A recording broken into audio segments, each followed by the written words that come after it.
faster. On the SRM machine, we are not gonna redo the C home position because it's already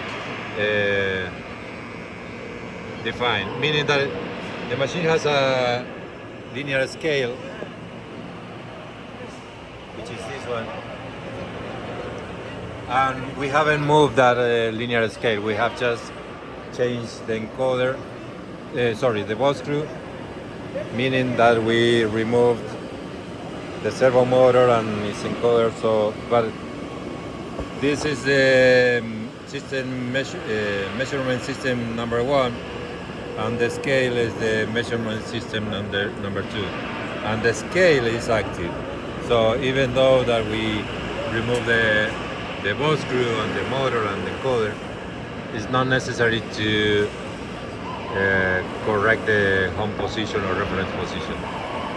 Let me show you in diagnostics. Let's go back.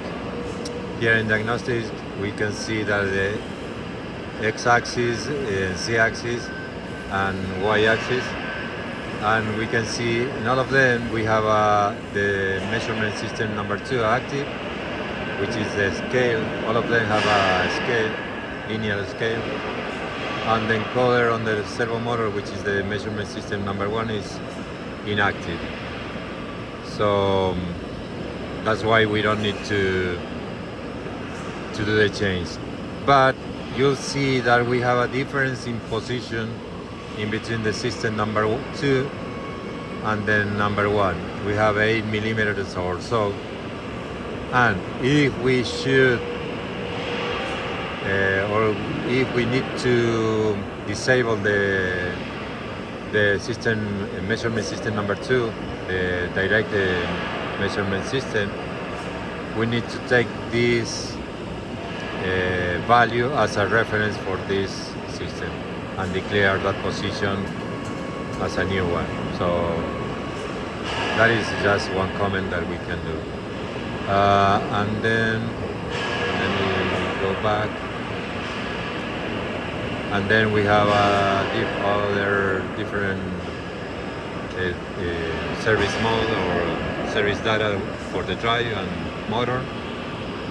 And let's go and check the machine data, and you can see here the 2 measurement system number 1 and 2, and we know that the number 2 is a